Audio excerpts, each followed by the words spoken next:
Join us for a review of the all-new Audi A3 sedan. Let's go!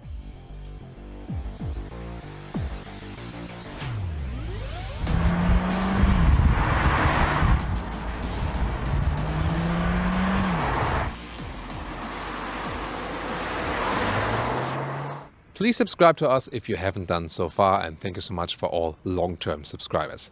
Here the front of the new Audi A3, be it the hatch or the sedan, signalized here by the very large single frame grille. It's a very sporty style. This is a so-called Edition 1, so special launch model, has here a glossy finish of that front grille. There will be different styles available. The S-Line, for example, if you want it a little bit sportier, and you can also see a different light signature then, because here this is like a lying L form or some Tetris bricks or so.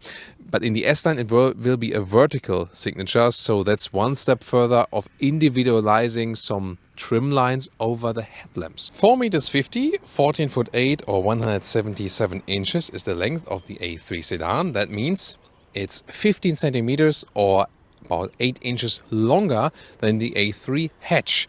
And that is just the rear overhang here for a longer trunk, and of course this typical sedan shape. The wheelbase is just the same. A3 hatch, A3 sedan, and also the new VW Golf 8. They share the same wheelbase and same platform. Here the wheels, they come from 16 to 19 inch maximum. These here are 18 inch, and they are somewhat cool because they look already quite large and pretty cool. But 18 inch still guarantees that you can go for the adaptive suspension. That is not possible with the 19-inch. So if you want the best visual choice, but still want to go for the most comfortable optional suspension, then go for this. At the rear here, of course, with the A3 limousine, you do not have this typical hatch style, but rather also an elegant rear ending. And they also very well integrated some kind of spoiler lip right here without adding something, just additional separate layer here. So I think this is a good solution. Then more horizontally drawn, these tail lamps, also with a nice modern signature as well. 35 TFSI is the official naming. And of course I wanted to show you this here, the Thomas Blue A3 sedan. Audi calls it Turbo Blue. Really striking blue color, that's how I love it. And you can see this is also the S-Line exterior package, and then you can see the vertical daytime running light signature, as well as different lower bumper, and also here this honeycomb air intake style. It's of course fake in this case, just a design element. And also at the rear then you have fake exhaust, in this case real fake exhaust. Case for the Autogefühl fake exhaust police. The weight distribution hatch and sedan is exactly the same. So although this has a wider rear overhang, well, then the roofline goes a little bit flatter, and that actually evens itself out. So the weight distribution hatch and sedan is just the same. Very interesting. However, what is different is the wind efficiency. So this here, the sedan, is more aerodynamic than the hatch. It starts here. This will be the main engine, 1.5 TSI, turbo engine, 4-cylinder, 150 horsepower. And in connection to the dual clutch transmission, which is called S-Tronic here at Audi, then you also get it as MHEV mild hybrid system. There's also a smaller 1-liter 3-cylinder turbo petrol engine with 110 horsepower available, as well as a 2-liter TDI with 150 horsepower. Maybe there will be some other engines later on. Not all the engines that the hatchback is offering at the moment.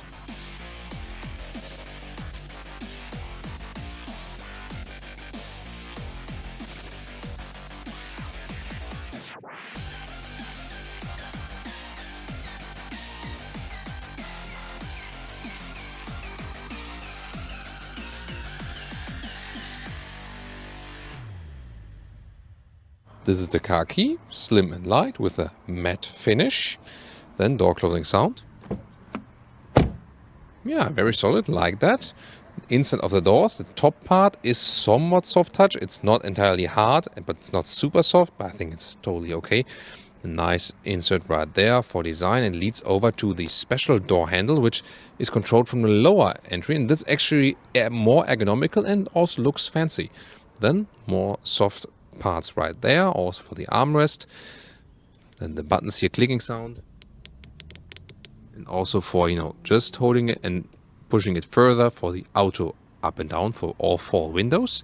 Then we have the S-Line entry badge here, because this is here an S-Line interior package. There you can also see that the steering wheel has a perforation at the side and also an S-Line badge then at the lower part. Sticking out are these air vents. You can see it right here already. This is a new design element, so to say, for this generation. This is really splitting opinion because it's so prominent also design-wise. And one of the highlights here in the new A3 are the seats. You can see here this is the sportier seat with more side support, inside fabric, outside leatherette.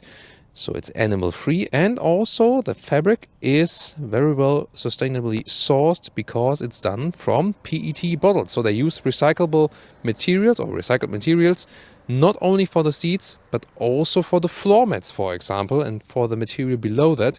So more sustainability at Audi finally here beginning in the compact segment. Let's now get inside. Quite easy entry, and well, you feel like being in a compact vehicle, but you have an open space here due to this new interior setup. With 186 or 6'1", there's still enough headroom left. The left side, by the way, is 12.3 inch, but that's an option. You would start with a smaller 10.25 inch digital screen, and I think, can't they just make one display on the left part? I think that should be standard, shouldn't it? On the right side, however, you always get the 10.1 inch screen. That's it. Soon more details to both screens. Then you can see here the steering wheel with the perforation at the side and also with the volume control. That's good to have it still. Left side, then you control the digital instruments, can also zoom in and out the map. You already see I have the map view at the moment. We can soon switch to satellite view. This also looks pretty cool. Then the lower part here, and this is what I like best, if you compare it also to the Golf, the Leon, Octavia, we have still a manual climate unit with nice high-class clicking sound, and this is so easy to control it also while driving. I would have loved still the knobs to turn, it's even easier, but I'm still glad to have at least this here. And the virtual cockpit, really cool thing to have. You can change the view a little bit, but it will make more difference, of course, when you have the map here all over the place. Then you can also switch around when you have it in the right infotainment screen. When you deactivate the satellite view, it will also be deactivated here, or they can again here the split view with the map. So whatever you want to have, however you want to have it right here. And then you can also have more options, everything controlled with your left thumb. The very nice option is also the head-up display. Yay! Here we go. So then you can see the current speed, the allowed speed. Left side also some GPS information. You will also see a display of an intersection when you approach the next intersection. On the right side also the assistance systems view. So definitely helpful to keep your line of sight on the road. Now let's get in the rear. So here we go. And the inside of the doors here, this is, by the way, hardpack. Would have been cooler with soft materials, but the question is then, of course, always, how often would you touch this? I don't know. We can discuss about that in the comments. As for the legroom, you can see here, it works still for 4 tall adults. There's this recess right here in front of my knees. However, these sport seats are a little bit more voluminous. With the base seats, I think you have a little bit more legroom. Other than that, headroom-wise, it's also still okay. No problem. I directly fit here with 186 or 6'1", and it's decent seating position here also in the rear. And you see we also have this beautiful fabric material, and it's, by the way, it's quite robust here, and at the same time it feels very good and high class. So the liter figure, 380 liters for the hatch, and here 425 liters for the sedan, because the boot volume is always measured then below the cover also for the hatch. So the hatch has the easier entry, and it would have more versatility when you remove that top cover and use all of it, all of the height. However, the sedan is the official bigger liter figure, and it also is longer because of the longer overhang of the vehicle. Well, the access here, you can put the luggage in like this, of course. That's easy, but then what about the vertical way? Yet it still fits like this, so you can see that works.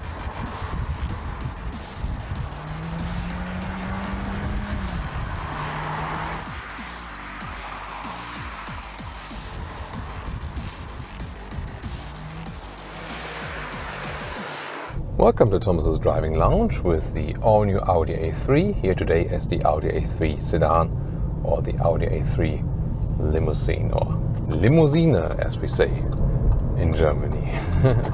So, questions that will be solved here: is it different hatch and sedan? What about the VW Golf, Seat Leon, Skoda Octavia, and also what about previous generation to this generation?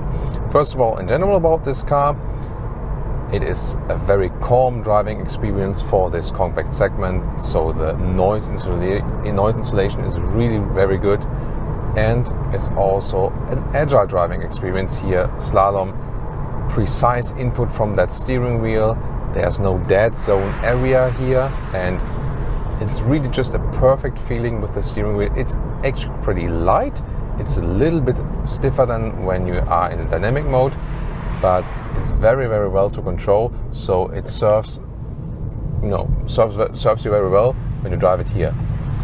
The seating position is also a little bit lower here in this new generation A3, so that gives you more headroom as we shown you earlier, but also it feels a little bit sportier. And it's a really good thing that just yesterday I was driving the VW Golf 8 once more, and of course all these platform siblings, they feel somewhat similar, but yet again every single vehicle of these does have like their own unique features, and the Audi A3 to me feels the sportiest. First of all, the Golf and the A3, they share the very same wheelbase, so with the shorter wheelbase they're a little bit sportier to drive than the Skoda Octavia and the Seat Leon. And in the A3 you have the feeling you sit a little bit lower. The suspension is also set a little bit sportier than in the Golf, so the Golf feels a little bit more comfortable, cozy in a way, also with these new Ergo Comfort seats with the Alcantara that we've shown to you, that also great seating materials and great comfort. Here then you get a little sportier feeling. It's not that you would have like a sports car-like feeling, but definitely it feels sportier than the other siblings. And I mean, again, there's not a big comfort loss or so. And once again, we have the adaptive suspension here, the DCC, Dynamic Chassis Control. Wait a minute, does Audi also call it that way? No, I think they just call it adaptive suspension here. That's the way VW calls it. But of course it's the same hardware, and it really gives you again a good balance. So if you want it a little bit sportier, then you go to the dynamic mode. If you want it a little bit more comfortable, long-term comfort, then you stick with the normal driving modes. And indeed, the adaptive suspension here is quite a notable difference from the base suspension. They also built very good base suspension. So if you want to have an A3, you really want to have an A3, but you can't spend too much money on it, then it's also fine just to go with the base A3. It's no problem. It won't be a bad vehicle at all then. But adaptive suspension is of course a nice feature to go for, to make it more comfortable, and also to give you more choice actually for the driving situations.